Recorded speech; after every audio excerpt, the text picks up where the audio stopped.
Good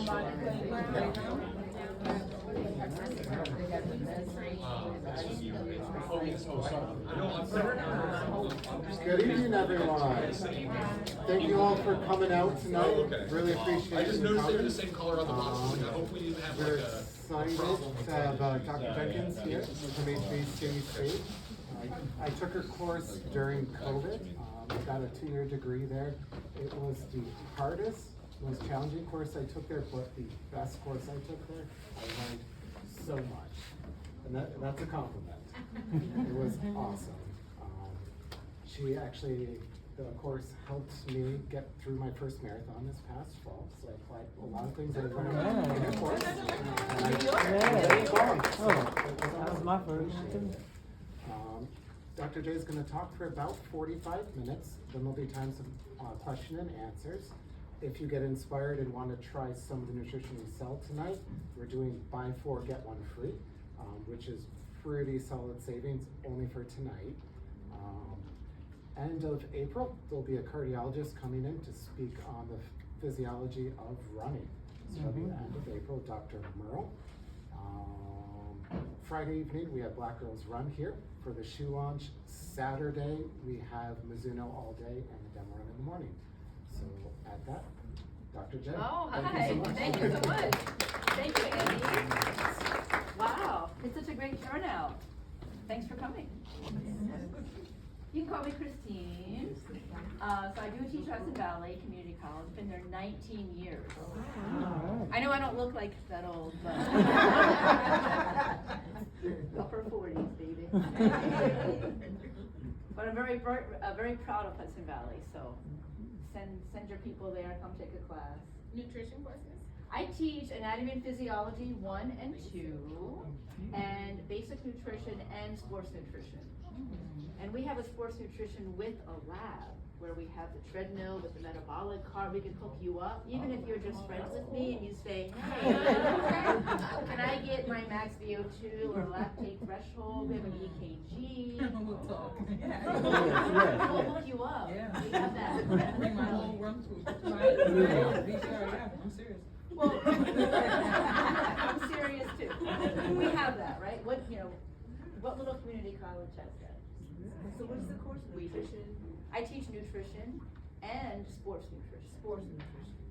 It's offered online and in person. So you could take, yeah. I wasn't gonna brag, but I guess I will. Yeah, so the online one, I have videos already prepared, so you can watch them at your own convenience. We don't meet at a certain time, but if you're able to come to the lab. All right, so feel free to come talk to me. I'm happy to help out as I can. So Andy reached out to me and asked me to do a little Nutrition 101. So everybody has a copy of the little handout. So my plan was to talk about the basics, go through what I've put together for you, and then answer questions. He was kind of open-ended, so this is what I came up with. But feel free, if you have questions, just ask. Very informal. All right, I think I've kind of said hi to everybody to get a sense of who we have here tonight, kind of all levels, all people. Is there anything else I should know about who's here this evening? No? Can I ask what you are interested in getting out of this? What are some things that you had, then I can tailor my discussion. Are there some general things you're wanting me to go over? Or you want me just to get started and you can ask at the end? I want to know nutrition, good nutrition, foods, and things that to help me, especially the week that I'm getting ready to do my run. There's certain things that should be eating. Okay, so certain things to be eating overall, but also like the week leading up to the race. I think for me, I don't have a sports background, like I didn't do sports in high school or college, and so when I'm getting into things like running and stuff like that, it's hard for me to know what to do to prepare my body for the physical activity, and I usually either do too much or do too little. Okay. So I'd love to get more information like that. That's probably common, right? If you, and even those who did have a sports background, probably their sports team, the bus was stopping at McDonald's, you know, cause it's hard, so, okay. Anything else people wanna provide? Yeah, kind of along the same lines of what to eat in preparation of either just eating a workout, and then during like a long run that's natural, as opposed to using the goos and the gummies, and like what naturally could we eat to sustain? Okay, So get a little I can have things. some suggestions for all of these. Anything else? Yeah. It's also important to mention recovery as well, like different things we can do to recover so we can prepare ourselves for the next run and go to different distances. I mean, nutrition is so important, right? But it can be intimidating, and then you have all these voices telling you what to do, social media, this and that. Eating as a vegan vegetarian. Sure. Yeah. Running is I'm a pescatarian, so I eat seafood but not meat. So it takes a little bit more work, but with a little attention, you can do just fine. Anybody else from the back? I know they're sitting in the back for a Chairs are comfortable. reason. Don't make me come back there. All right. One more Sure. question. I have a plan for, like, when I do a half marathon, you know, your 16 to 18 and 20 weeks of training. Yep. Is there food, a plan for 16 to 18 weeks of what you? I think that her question was if she's choosing between a 14, 16, or 18-week half marathon plan, training plan, would there be certain nutritional guidelines, 14, 16, 18 weeks? From my perspective, I think not. I think the guidelines would be very similar, no matter. And I haven't found anything. I can find a lot of stuff when you come out. Well, that's why you have me. That's why you have me. So I can answer more specific questions after, Okay. okay? Thank you. Sure, of course. I won't spend too long on that. I'm a walker too, but he's got this recording. Just so you know, I'm not a dietitian or nutritionist. I think it's important to say that. So I know some things, but I'm not certified in that way. My background is, I was an athletic trainer for 20 years, so, you know, with the little fanny pack and the teams who run it out there. And I've been teaching for over 20 years, and I most recently got my PhD in exercise physiology, which was all about this. And I have a particular, my research, my interest is in hormones and like gender and sex physiology. So I've been really interested in learning more about training as a man versus a woman, training for women at different times in their life. Oh, yeah. Well, I got little pictures on there. Actually, let's set the mood. You can see I put together, Andy asked me, and he knows me already as a teacher, I put together quite a packet. I can't do it half-assed, I'm sorry. I can't. Do you see a couple pages in, I feel like the men, and there's a few here, I'm sorry to say, but I feel like the men need to see. So I'm a visual person. Do you see I have the hormonal changes? I know, I'm going there right away. I'm going there right away. Keep going. It's like the last page. Second to last page. Second to last page. You know, so even as women, sometimes we don't understand the hormonal shifts. And that affects nutrition, that affects our ability to metabolize carbs versus fat. It affects our protein needs, even different times of the month. So I've given you some information for that. Perimenopause, which is where I'm at, again, not afraid to say it. You can see the lines just go like a roller coaster. Gentlemen, plus or minus 5 years. This process could take 10 years. And then, do you see my drawing of the hormonal changes for men over time?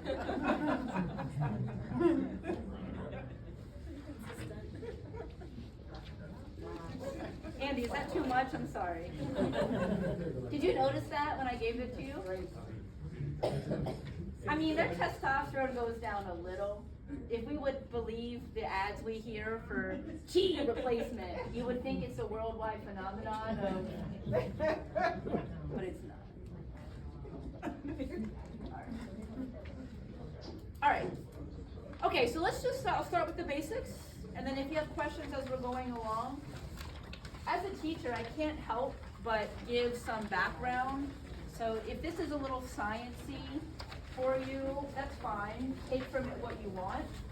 But I wanted to just get some basic points across with nutrition for an athlete, for a runner.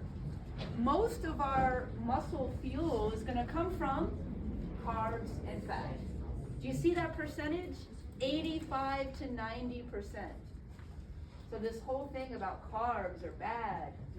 No, we need them. So 85 to 90% of our muscle fuel is gonna come from carbs and fat. When you first start running, initially, your muscles are gonna go to carbs. So carbs are the immediate. Just to have an understanding of when we're fueling. If you need quick energy, knowing that carbs are our first energy source, if we need quick energy, what are we gonna wanna focus on? Carbs. But then the longer we work out, we start to burn more fat. Ultimately, our muscles tend to be burning a combination of both carbs and fat, okay? The longer you work out or run at a consistent pace, the more fat you're burning, but there's always a little bit of carbs there too.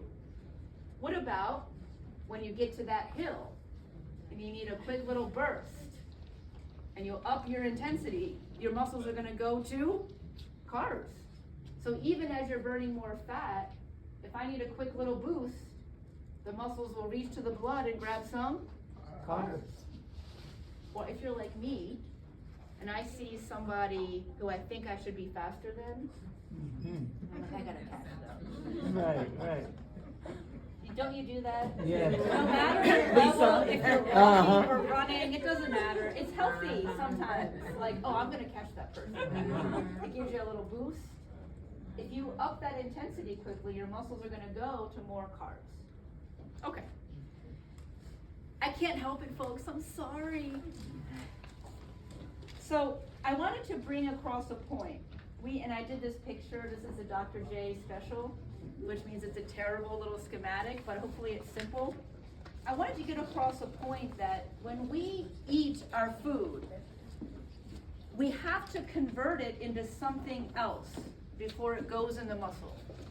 So when you have that carbohydrate, that glucose carbohydrate can't go into the muscle right that way. So we are constantly, you see I have this arrow, you eat the bread, the carbs, the fat, the avocado. Do you see we have to convert it to something called ATP? This is not a science class.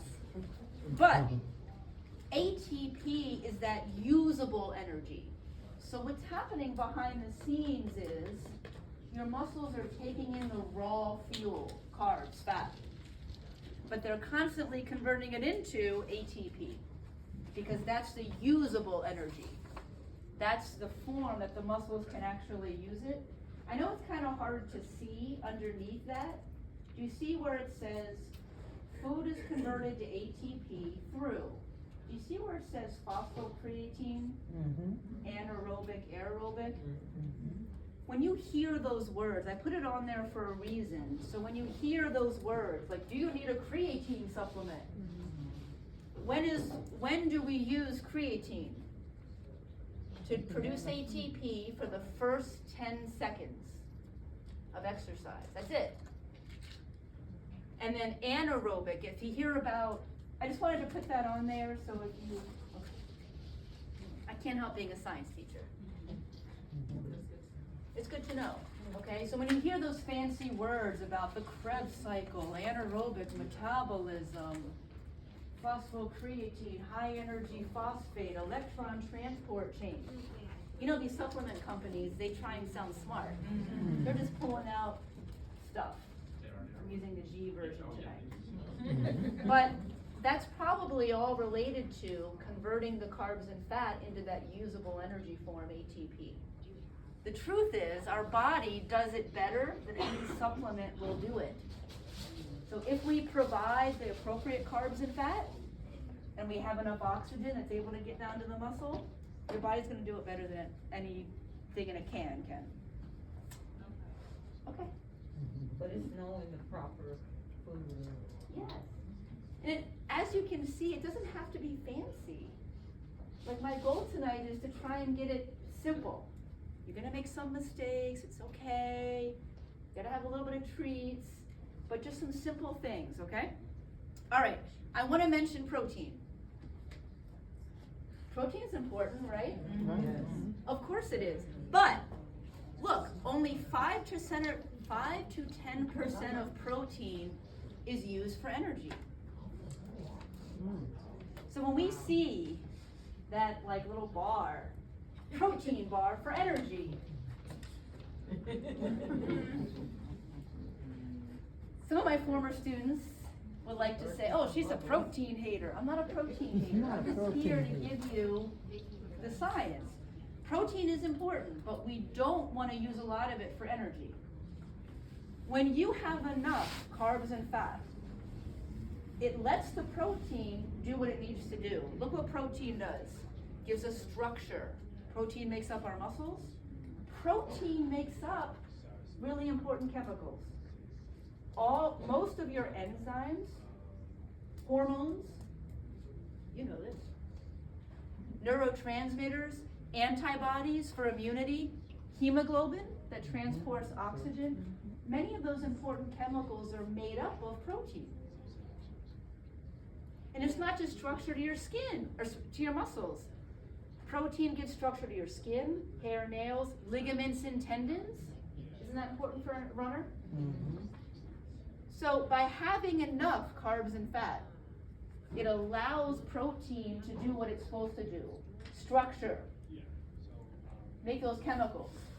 What if you don't have enough carbs?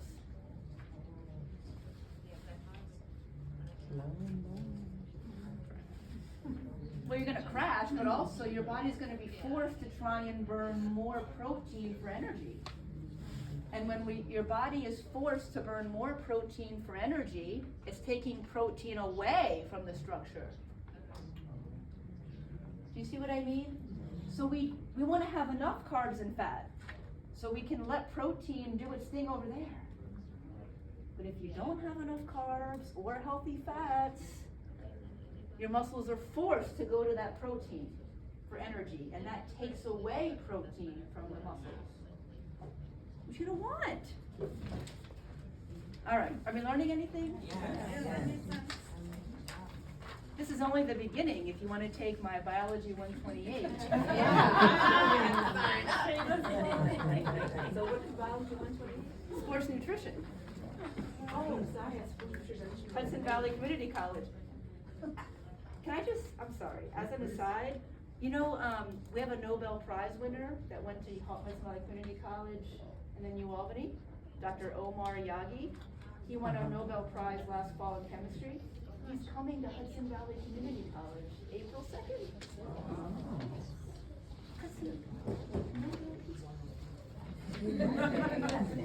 Like that's once in a lifetime. Is biology 128 or 108? 128. So 128 is the 3-credit sports nutrition without a lab. You said without a lab? Correct. I'll write it down. This is the one with the lab. Oh, 127. With a lab. Okay. But there actually is one online for that. It's better in person, but if you're not able to come. Yeah. 128 is the no lab. No, we don't want 28, we want 27. That's what Andy took, so, yeah. Okay. I'm getting all hot and bothered here.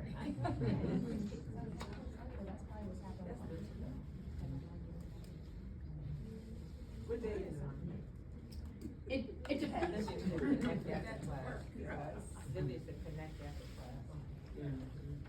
All right, so that was enough of an intro. I wanted to just set the scene a little bit for how your muscles get the energy when you're working out. So I put together some numbers. Isn't that a question?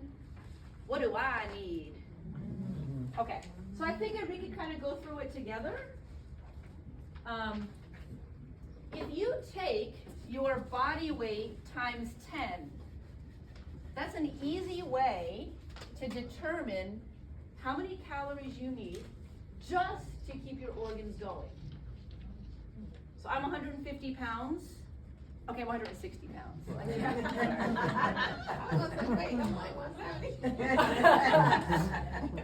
150 sounds so much better, but I gotta. So if I'm 160 pounds, 160 times 10 is 1,600. So if you just add a 0, that just gives you a ballpark for how many calories you need just to keep your organs going. It's more than you think, isn't it? Even if someone laid on the couch all day, which they wouldn't. I'm looking back to the young people in the room. But even if you sat down all day, aren't your organs still going? Yes. Right? So that's the biggest proportion. Basal metabolism, that's your biggest energy demand for your body. So, just to keep our organs going, body weight times 10, right? If anybody came in late or decided they want a pencil or pen, I've got more up here if you want to come up and grab some. Don't be shy. Don't be shy. So this is just for basal or resting metabolism. Take body weight in pounds, add a 0. So for me, that's 160 pounds times 10 is 1,600. But then, don't we need more calories? You're walking around, you're running. So this is where, it's hard to quantify one number, but I wanted to give you a ballpark, right? So what I have on here is, we're gonna add 25 to 45% onto that. So I'm going to use myself as an example. If you want to play along and use yourself, you can. So my basal need is 1,600. If I take 25% of that, we know our math people, 0.25 times whatever your number is. 400.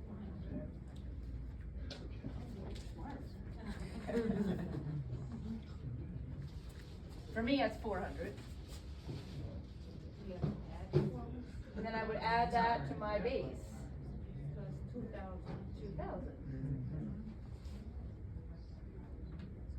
Maybe up to 45%. Maybe a little bit more. I just want to give you a ballpark. Can an equation know exactly how many calories you need? No. But isn't it helpful to have a ballpark? So this gives us a ballpark. So 45% for me times 1,600 is 720 plus that 1,600. So based on this math, for me, I would need somewhere between 2,000 to 2,320 calories per day.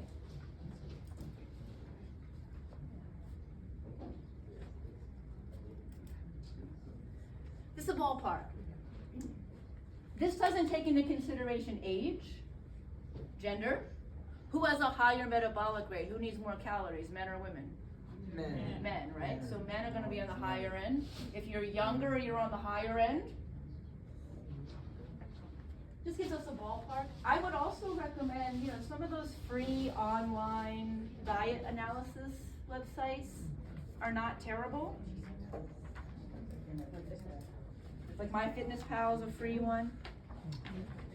What you don't want though is to get hyper focused, right? As runners, as athletes, especially running, because it's beneficial to be a certain physique. Focus too much. That's not my goal here. My goal is just to give you a ballpark. If you're a little bit higher, fine. If you're a little bit lower, gives us a ballpark. Is anybody surprised by those numbers? Does it seem high, low for you? As we get older, it goes down a little bit. I think when I go to MyFitnessPal, I'm like 2,200, but it's also individual. And then, speaking just for myself, I'm sure I'm I've got this thing called winter weight. Nobody else can identify, right? Related to COVID, weight? Just, Related to being a mom weight from 20 years ago. So theoretically, if you used your rate that you calculated, just your basic rate, and ran at that, would you sort of be running in a deficit and you might lose a few pounds? Versus putting on, eating more calories to. Sure, so those are considerations. This would be an estimation of what you would need to maintain. What I do know from training and nutrition and all this is preseason is the best time if you wanted to target that. If I wanted to lose some winter weight, before the peak of my running season is the way to do it, right? So if you're thinking ahead, if you have a goal, maybe you don't, if you have a goal to train for a marathon in October, if I wanted to drop a couple pounds, now is the time to do that. Because what you don't want to do is try and get in that calorie deficit right when you're also peaking up. So yeah, you would just decrease that a little bit. Does anybody know, I'm not sure if you know this, Marie, how many calories deficit you need to burn 1 pound of fat? 3,500. So we can, just total. So let's say that, no, not a day. You'll be down there. You'll be pin weight.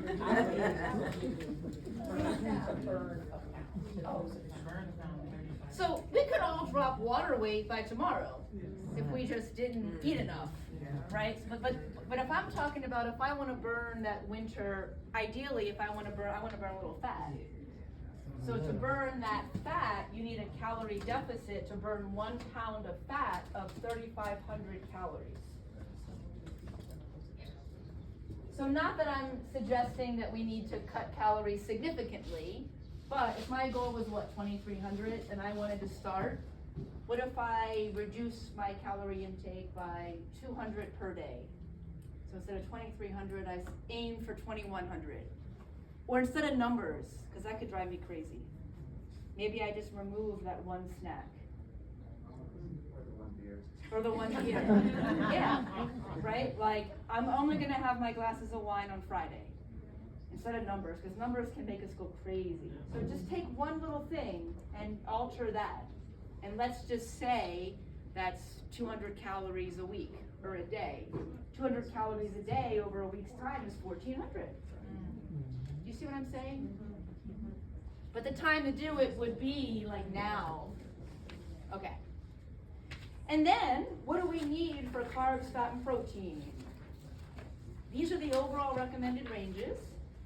Of your entire calorie intake, somewhere between 45 and 65% of the diet should come from carbs. Somewhere between 20 to 35% should come from fat, and somewhere between 15 and 30% should come from protein. Why do we give a range? Because we're all different, right? You're running different distances, we're different people, okay? So for a runner, where are they gonna fall on that carbohydrate range? 55. A little higher. These are estimates, folks, right? These are estimates, but if I wanted to give you an idea, I gave you a suggestion for a sedentary person who's not running, a lower moderate level runner, and then a higher level runner. That's a lot of carbs, isn't it? Do you think you're getting enough carbs?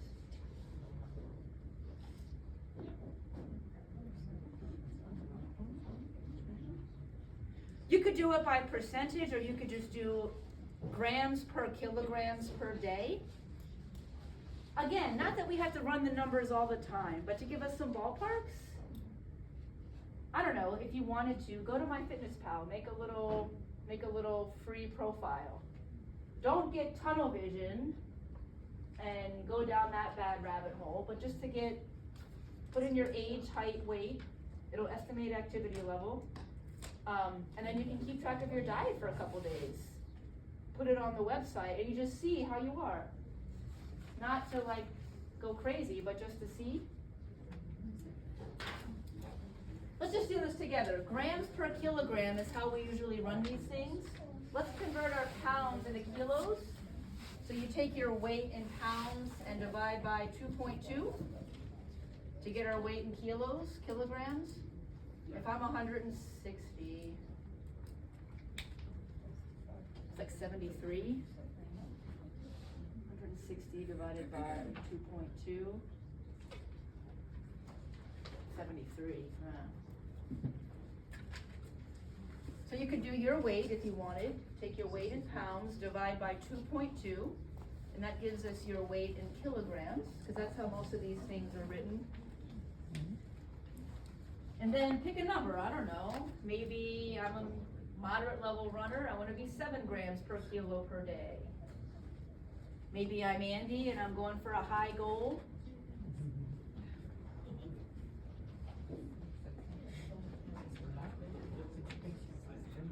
I also can't dance for crap. So let's just say I'm going to say 7 grams per kilo.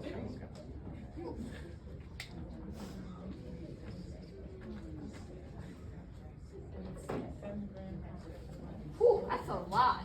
That's what you just said, that's a lot. That's a lot. So maybe, I don't eat that many carbs. So I look at this number and I know for me that's too much. These recommendations, by the way, I didn't just pull out of my butt. It's, I prefer to use the American College of Sports Medicine, the ACSM. That's a lot. So maybe I would drop that. Maybe I would say 5 grams.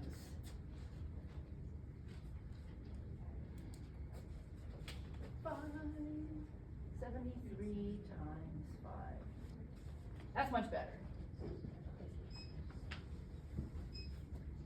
These are carbs. But it gives us a guideline. Maybe I realize, okay, 400. But it also depends where you are in your training. If you're not training hard yet, be on the lower end. Grams of what? Grams of carbohydrates. Oh, grams, no, times 73 body weight, so grams of... Carbs. So right now, grams of Oh, carbs per per day per kilogram of body weight. Got it. Does that make sense? Yeah. So I picked 5 and 7 grams of carbs per kilogram of body weight per day. That makes sense. It's probably more than you think, isn't it? Mm-hmm. And it's going to change. If you're not exercising much, you can be on the lower end. But most people, when I do this, probably don't get enough carbs.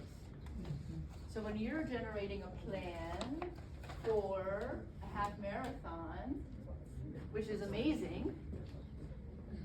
Sorry. So when you're developing a plan, you know, just like you ramp up your training, you could ramp up a little bit with the carbs. But again, do you have to keep track of the numbers? No, because that's, I don't know, that's, for me, that's dangerous with my personality. I don't know, do you know yourself? I know that I would become too focused and then, but I'm just giving you some information to start with, just to see where you are. Fats are important for a runner, aren't they? What are our muscles burning most of? Carbs and fats. So we need healthy fats, mostly. And then look at protein. Do you see that protein is the lowest recommendation? Why is that? If you go back to the first page that your friend Dr. J made for you, something unique about protein. Look, we ingest protein. I'm back at the very first page. But did you know your cells make protein for you? Do you see I have a little cell there? That round thing is a cell. Your cells make protein for you. Your cells make about half the protein that you need. That is not true of carbs or fat. See what I'm saying? You've got to get pretty much all your carbs and fat from diet. I got to eat carbs and fat. Protein, I don't need as much through diet. Why? Because our cells make about half of it for us. So think about the average American meal plate. What is it highest in? Protein. Protein. When that's not what we need the most of. Not because protein's not important, but because our body makes it for us. Oh. That's very good to know, because I know I'm focused on, I'm in protein deficit because I don't eat meat. Other than fish, seafood, and you think about, oh, too much fish is not good for you. Yeah. You know, so, like, how am I getting my protein? Then I think about these beans, try to supplement, and then it's like all the carbs and beans.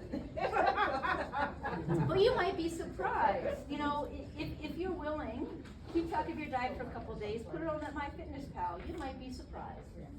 You might be getting more protein than you think, especially considering we don't need as much because our body makes it for us. This, You might need those carbs from the beans. like this. So I give you some recommendation grams per kilogram per day for protein also, okay? Most athletes will need between 1 and 2 grams of protein per kilogram per day. Okay. All right, but I have the math that you can do. I want to move on so I can get through the rest of the stuff. I talked a little bit about vitamins and minerals. My college students, you know what I asked them? What's the last vegetable you ate? Yeah.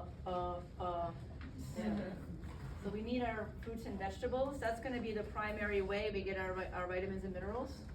But if you have a well-balanced diet, you'll get enough. All right, I am here for you folks. I have put together a timing. This made your drive here worth it, right here, right? Right. No one's perfect. I give you some suggestions based on the latest research and literature. Day-to-day diet. Well balanced. Carbs, some healthy fat, a little bit of protein. Please have some treats. Isn't it okay once in a while? God, I like sweets. If I don't have like a cookie or something, I will. If I try and do nothing, then I wait a couple of weeks and then I just binge. I'm sorry. Right. So it's all about balance. And listen, one day you might be a little bit higher in fat. The next day, higher in protein. What would matter? Over the course of weeks, are you being well balanced over time? You're at your niece's birthday party. Have a little piece of cake, small. That's fine. The next day, don't have some cake. Look at 3 to 5 days before. As it pertains to runners, we used to really believe in carb loading. You know, it used to be a big thing. Carb loading, carb loading. Used to be 7 to 10 days before your race. You purposely, have you heard this? You purposely deplete your carbs. This is the old school thinking. You purposely deplete your carbs at the same time as you work out really hard. The idea being I empty all my stores. I empty the storage tank of all my body's carbs. And then I replenish them by having a really high carb diet for 7 to 10 days. It might make sense in theory, but since then what we found is we can get the similar benefits without having to be so extreme. So the more recent guidelines don't recommend old school carb loading. You may increase your daily carbohydrate intake a couple days before your half marathon, before your marathon. Increase your carb intake, but still have some healthy fats and carbs. That will give you just as good benefits as the old school. Okay. Night before, complex carbs, 3 to 5 hours before. It's a healthy diet, I'm sorry. Like 30 to 60 minutes before, a small carb snack, right? A piece of fruit.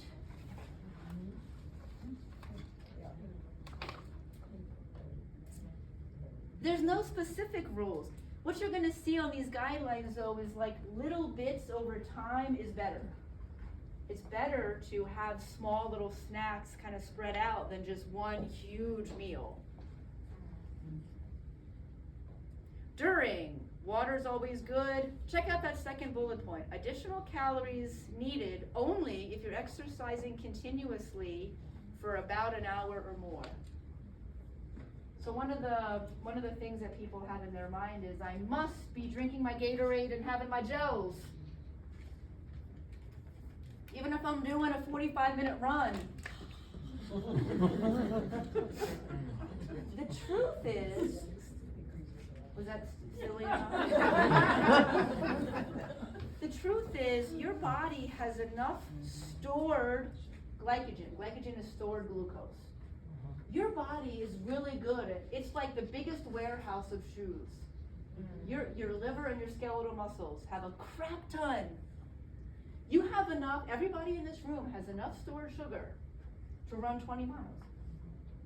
Whether you can do it or not is a different story based on your muscles and the ability to turn those carbs into muscle energy, but you have plenty.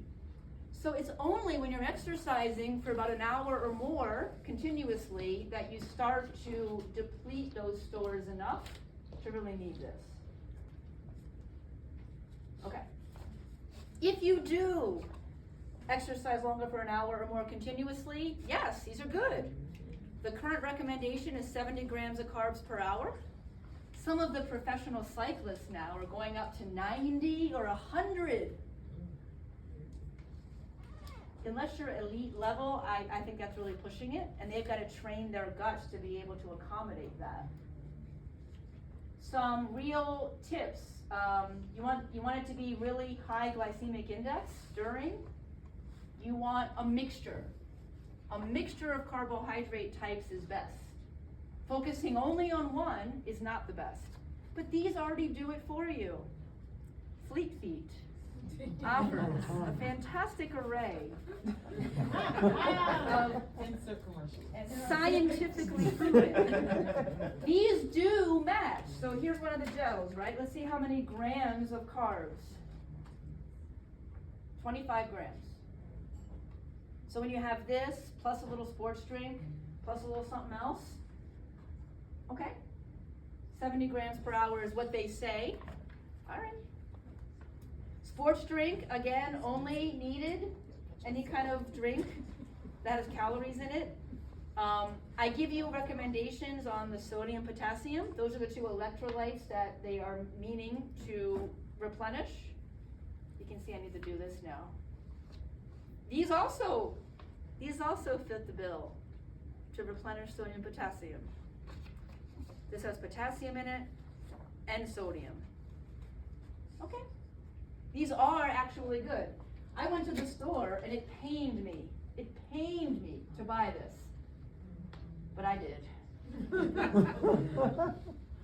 So I wouldn't be saying this unless it was true. All of the products that they have here are properly designed.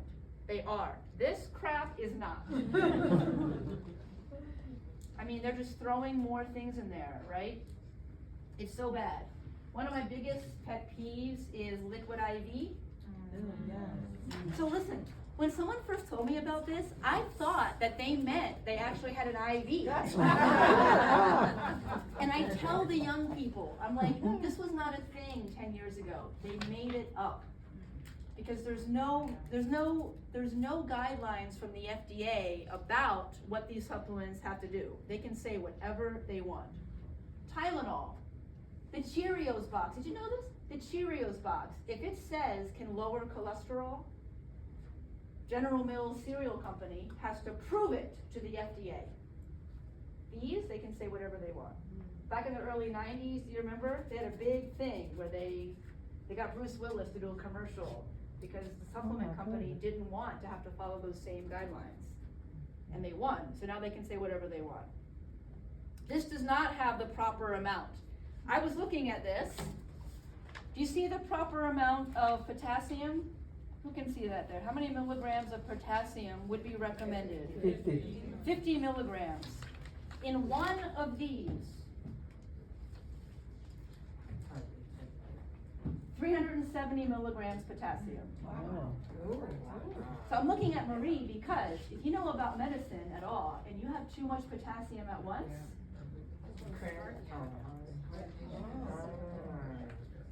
hyperkalemia can lead to an arrhythmia. It's bad. So is an athlete gonna fall over dead from a heart attack when they eat this? Probably not.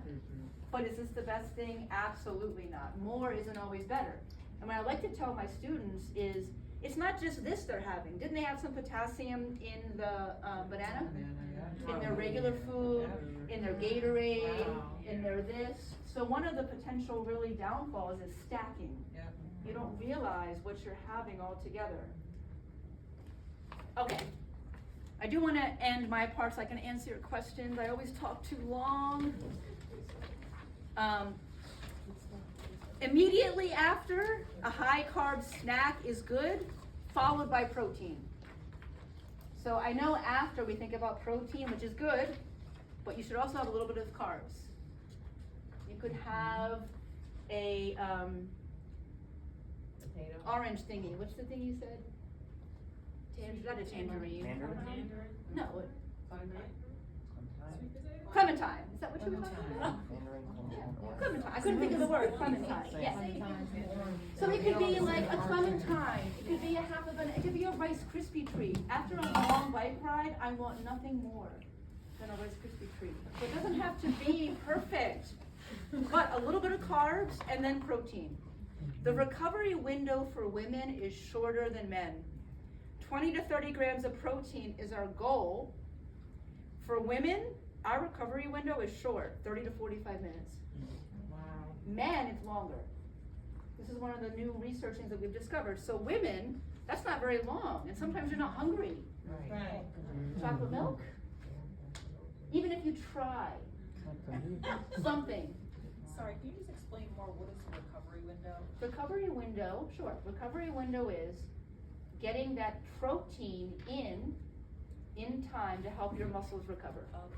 There's a window of time as the muscles are trying to repair, and the muscles can repair much better with appropriate protein. That's the time to focus on protein. And the window to get that protein to the muscles is shorter for women.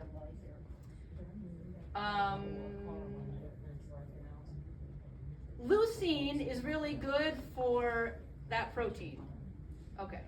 Mixed protein sources, but leucine is the one amino acid that's most important. Okay. I give you some practical tips. Everyone's different. Don't be perfect. Pack extra on long runs, or sometimes that long run, you don't know what you're gonna need. Pack extra. Now, I'm gonna stop in like 5 minutes. Is that okay? Oh, no. No.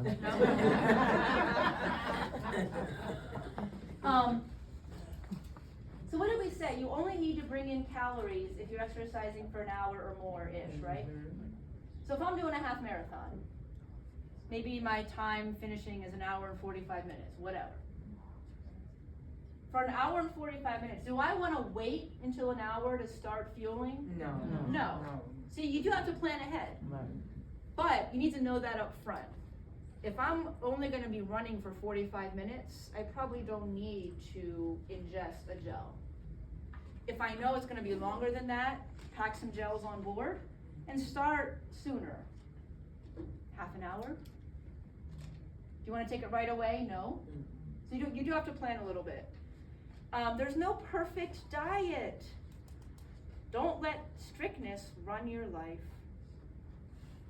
Like I said, that Rice Krispie treat for me tastes so good. Plan ahead. You know, think about that recovery window. A lot of times when I do a long bike ride, I gotta drive somewhere. And then I get done my bike ride, and I have a 20-minute drive home. So plan ahead, have some clementines in the car. Don't be forced to go to Stewart's. Because you know when you go to Stewart's, I mean, it can be one of the things that I've always liked, because I did the Ironman a couple times, 4, but who's counting?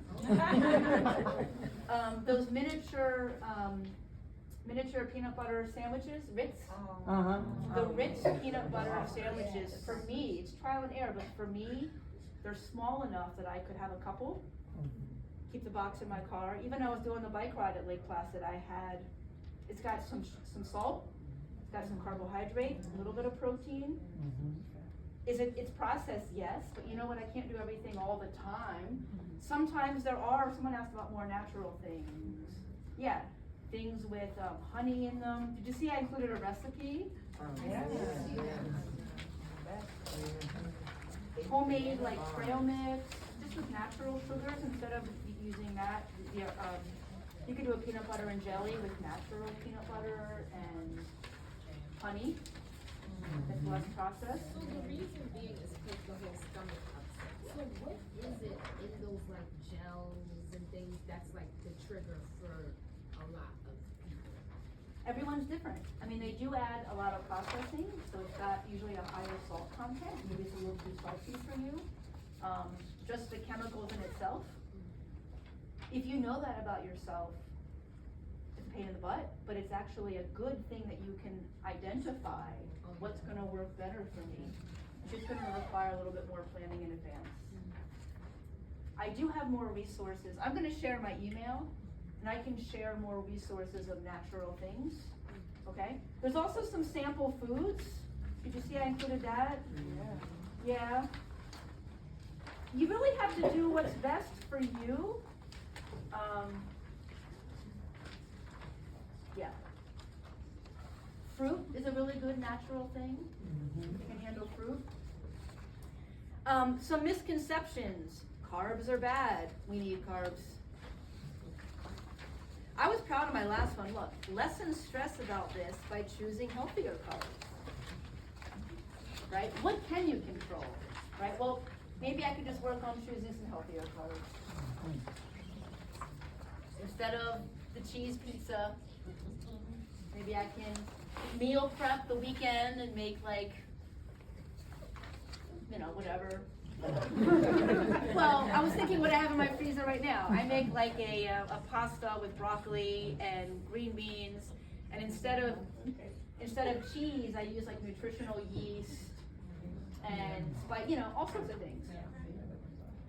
I need more protein. Not usually. Most Americans get enough protein. I need supplements. No. I encourage people to get it through regular diet if they can. I need to ingest a sports drink every time I run. Probably not. I give you some things with how it changes with age and sex or gender. These are some guidelines about how to work with a menstrual cycle for women, how to work with menopause. It even breaks down to when to do your hardest runs. Did you know women, the last half of your menstrual cycle, your core temp goes up 0.5 degrees Celsius? So you're much more likely to have a thermoregulation issue the second half of the month, because your core temp is higher. I know. We're starting to get some info, which is good. Okay. I'm happy to answer questions. I'm sorry for talking so long. I'll put my email address up here. I think it's on the front of the thing, isn't it? Yeah. Yeah, c.jenkins. Can I answer some questions? Who asked about the natural stuff? If you email me, I have a resource, just not with me, that I can send to you. I know that the Freihoppers isn't vended. There's like a women's company. They have like a natural, and that seems to work. But again, it's not. You have to order it. It's a lot of planning. Yeah, it's a lot of time. Can I answer some questions for anybody? Yes. This might not pertain to what we were talking about earlier, but can you explain the contrast between weight training to cardio from an athletic trainer perspective? Okay. Explain the weight training to cardio. Can you be more specific, like how much of each you should be doing? Yeah. In a split, like. So he's asking, like, from a training perspective, weight training, resistance training versus cardio. Yeah. I think the first question would be, what are your goals? To run faster and longer. Okay, to run faster and longer. So you still would probably want more cardio, but still some weight training. Okay. The second question I have would be, how long have you been running? What's your cardiovascular base? 2.5 years now. So you have some base already built up. Yes. So if you have a cardiovascular base built up, then you can afford to lessen the cardio a bit, Okay. be more efficient, and then add some of the strength training, or even like high intensity intervals. Mhm. You know, cause now your long runs, you know you can do it, probably. Okay, so now, instead of doing 2 long runs a week, and then 2 medium distance runs at tempo, maybe do 1 long run a week, 1 tempo, and then add 2 or 3 days of strength training. As you would ramp up towards your A race, you would wanna increase your cardio a little bit. I get in this trap, as an older person who's been running for a long time, I love zone 2 long runs. Mhm. I love long bike rides, but physiologically, I would get faster if I lessened that and I did more short intervals and got in the gym and did weightlifting. You still wanna keep a little bit of that zone 2, but like once a week is enough. And for women especially, as we get older, we need to focus on resistance training for our bone health. Yeah. Other questions? I saw some hands.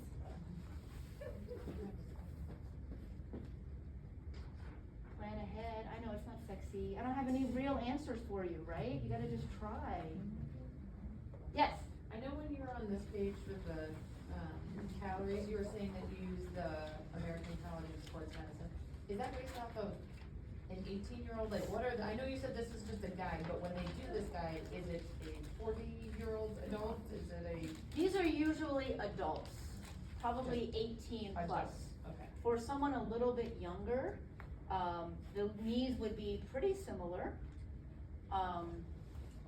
Iron would be a consideration for particularly an adolescent female, right? When a woman first gets her period, she has more weight, more blood loss, and then you need to make sure you have enough iron. I think building healthy habits is a really important thing for younger people. Does it have to be perfect? No, right? But what can we, even little bits, right? Start with one simple healthy habit. Because what you do now is gonna serve as the base for the, doesn't have to be perfect. Question? What about the older folks?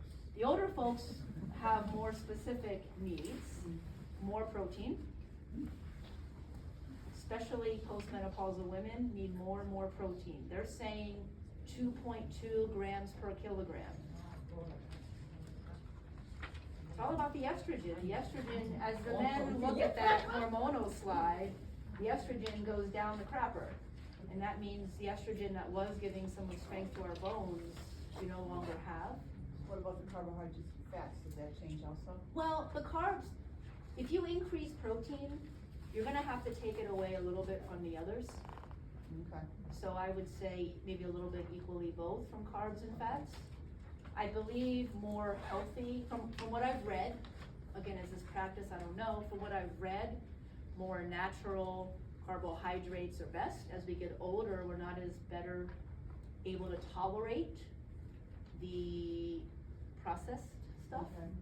So for older women, much more protein, take away a little bit from carbs and fat, focus on natural carbohydrates. And resistance training, which I hate doing. I know, but why? I do know that. So, talking about the menstrual cycle, I went there. and, so you were saying that the estrogen is the estrogen the main indicator? Yeah. Okay. I mean, progesterone plays a role, but progesterone is really only there to thicken the uterine wall, and then it drops. Estrogen is really the primary driver for athletes in terms of muscles and bones. You know, there are some benefits to being a woman. Some of the latest trends. Well, this is not a benefit, gentlemen. Is this a benefit? No. Ketones intermittent fasting, they do not, I can tell you for a fact, keto diets, intermittent fasting do not work as well for women. Because women, one benefit of estrogen makes us better able at burning fat. Think about the high level athletes. In what types of sports do women get closest to men? The marathon? But what's the time that, or do they get closest to men in a sprint? The longer. Women can get within about 10% slower than men in the marathon. In a sprint, it's a bigger difference because estrogen makes us better at burning fat.